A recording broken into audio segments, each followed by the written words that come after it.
Good afternoon. Welcome to week 21 of the greatest artists of all time. I hope you're doing okay during COVID. I only realised quite how bad COVID is hitting a lot of people today in the queue at Marks and Spencer's. Two things caught my attention. One, they had on special offer, sale, knockdown price, because they weren't selling in any quantities, condoms at Marks and Spencer's, and we can't get rid of them. Pretty bad. Even worse, the shop assistant engaged me in conversation. Don't mind that, that's good, that's cool. Social skills, brilliant.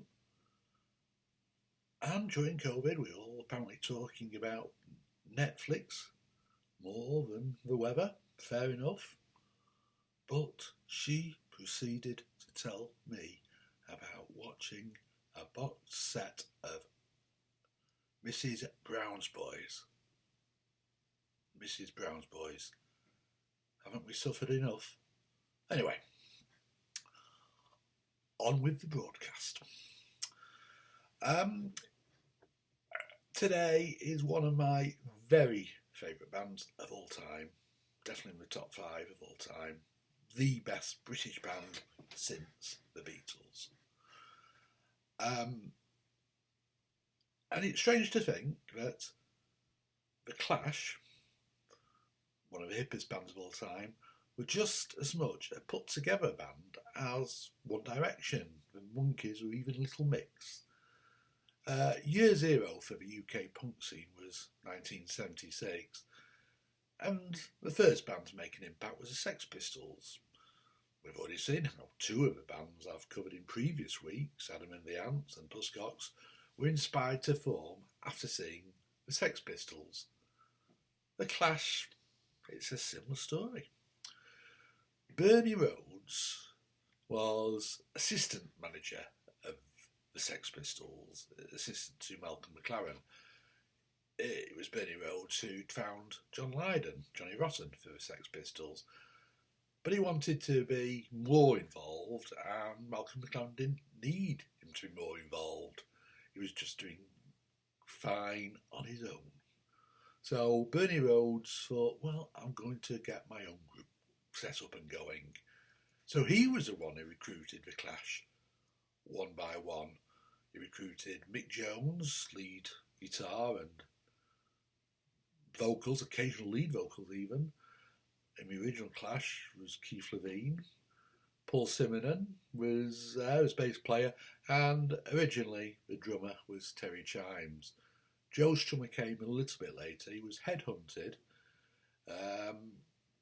when he was seen singing for a pub rock band, a very successful pub rock band in London called the 101ers. Allegedly one night when the 101ers were on the same bill as the Sex Pistols, Strummer himself realised that the Sex Pistols were much better than his band. The future wasn't R&B, the future was punk rock. So when the Bernie Rhodes and the Clash came a-calling, even though the 101ers were seemingly, at that time, a bigger, more successful band, Joe Strummer quickly accepted. Once assembled, they just practised hard, worked hard, and Jones and Strummer were the main songwriters. They did a lot of early shows supporting the Pistols. They were invited onto the Notorious Anarchy Tour in 1976. That Notorious tour where half the planned dates were banned by petrified local authorities, frightened by the controversy surrounding the Sex Pistols at the time because they'd sworn on TV. Fucking hell. By and large, unlike the Pistols, the Clash stayed out of the national press, but became press darlings very quickly. They soon got offered a major label contract, a record contract from CBS, Some punk purists thought this was horrendous. Mark Perry of Sniffing Glue fanzine said punk died the day the Clash signed to CBS. The first Clash single was one of the very first punk records, White Riot. It came out in 1977, and the debut album, The Clash, came out the same year. Many still regard this first album as the classic punk rock album, if it's pure energy that you want. It was a pure, raw, unrefined brand of punk that we got before bands learnt to play their instruments just a little bit better. The one exception was an important one. The last track on the album was a reggae track, Police and Thieves, a cover of a Junior Mervyn song. The early UK punk rock movement did embrace reggae, and this was an early indicator of what was to become the Clash's main virtue, their ability to do multiple and varied genres of music brilliantly well. The album reached number 12 in the UK charts, pretty good start, but it never got released in the USA originally. It was just too raw, too unpolished for the American market. Maybe the presence of the track I'm So Bored with the USA didn't go down superbly well with the sometimes prickly American public. But it did become, nonetheless, the best-selling import of the year in America. Terry Chimes had left the band by the time the album was released, so he was left out of the cover picture. It's just a trio. And Keith Levine had been fired from the band too. He'd soon end up with John Lydon in Public Image Limited. As was fashionable with a lot of the early punk bands, a lot of the best songs never made albums. They just were released as singles only. First such single was Complete Control, the debut of the new drummer, Nick Topper Hedden, my favourite drummer of all time. My favourite drummer because he's so versatile, can do so many different styles of music. And then Clash City Rockers came along, and then White Man in Hammersmith Palais, a bit reggae tinge that one, perhaps my favourite Clash song of all. I really liked the second album. I liked the second album, Giving Rough Rope, more than the first. That does put me in a minority. At the suggestion of a record company who were eyeing up the American market, they used a guy called Sandy Pearlman as producer. And Sandy Pearlman his reputation was doing AOR records, polished American rock records, such as working with bands such as Blue Oyster Cult. But as far as I'm concerned, he just refined the Clash's power. It was hard rock rather than raw punk, but it was those first two tracks on that album, it's the hardest, rockiest, most aggressive 1-2 of pure rock aggression on any record ever. It reached number 2 in the UK, so it did better commercially. Didn't break through in America yet. Where I do agree with the masses is in regarding the third album, London Calling, released in 1979, as one of the greatest albums of all time. The title track's the most famous track on the album, of course, but every track on the album is a winner. They were going through a prolific spurt of creativity and had too many songs for a single album. No problem, they made it double, but still insisted on charging no more than they would have done for a single album. They forfeited royalties to the record company.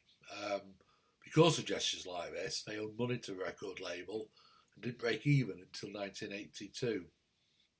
They were very much a people's band.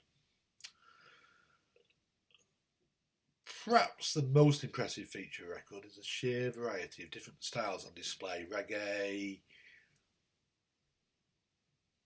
rockabilly, folk rock, ska, jazz, soca even.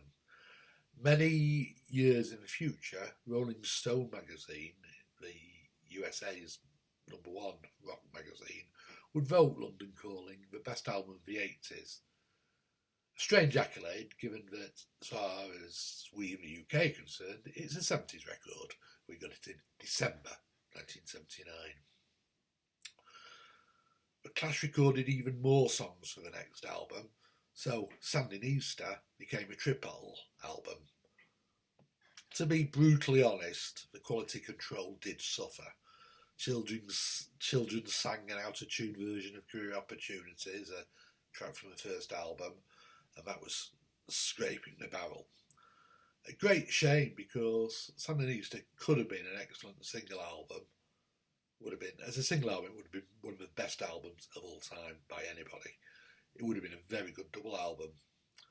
In its favour, it was more diverse than ever, with gospel and rap being introduced into the armoury. At the time, rap was a new form of music, not the cliche it sometimes is today, now that half the songs in the charts have a rap interlude. Honestly, in those days, you would find more diversity in music styles, there's more variety in a Clash album than there is in the entire top 40 these days. The critics like the next album, Combat Rock, in 1982, heralded it as a return to form. Didn't quite do it for me. It was the other way around with this. They intended to make a double album, but only had enough tracks for a single album. To me, that is a clue. They weren't in the same burst of creativity as previously. It was, however, their most successful album. Went to #2 in this country, and finally, getting more and more noticed in America, #7 in the US, where it went double platinum. It had some very strong singles, though. Courtesy of inclusion on a jeans advert for Levi, Should I Stay or Should I Go eventually made it to #1 in the charts, albeit not until it was re-released in 1991, long after the Clash had split. It's notable for being Mick Jones' lead vocal. Another Mick Jones lead vocal, though, is The Magnificent Training in Vain, a superb dance record, Motown style record on the first album, which wasn't even credited on the sleeve originally. It was just cobbled together at the last minute. That deserved to be released as a single. It could have been massive. Anyhow, I digress.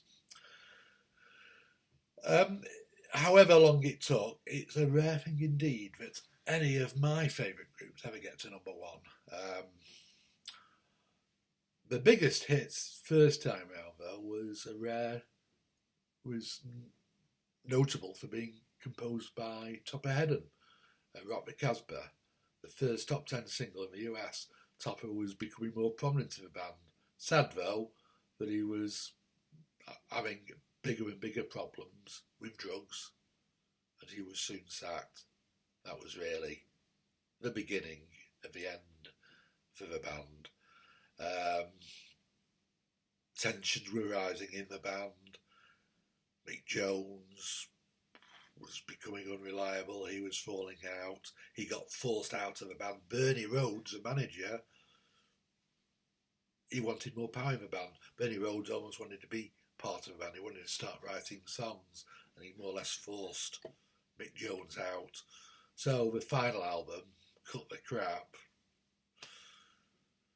it's a shade of the brilliance, a shadow of the brilliance we expect from the Clash. It's not a bad album, but it's not brilliant. And it's sad to think it was their swan song. The band limped on with some new members, Nick Sheppard and Vince White, and they were the ones behind Cut the Crap. Pete Howard on drums, nothing wrong, I felt sorry for those guys really. They had a lot of scorn heaped upon them. It wasn't their fault that Mick Jones had been fired from the band, and they were perfectly okay musicians. The best track on Cut the Crap, and one which does deserve attention, was a track called This Is England. It's a shame that it's just part of such a disappointing album.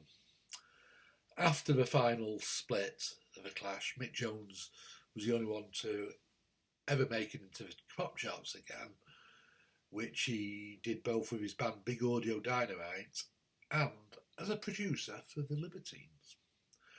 Joe Strummer also had his own band and made some good music, but he died in 2002 from undiagnosed heart defect, following which he's almost been canonised by other rock musicians. Other bands in this book, Stiff Little Fingers and Go Go Bordello, have both written songs just about Joe Strummer. The Hold Steady on the song Constructive Summer sang Raise a Toast to St. Joe Strummer. I think he might have been our only decent teacher. At Glastonbury, there's now a permanent area named in Strummer's honour, Strummerville. BestEverAlbums.com rates The Clash as the 22nd best group of all time. I'd put them at probably at number 3. See you next week. Bye.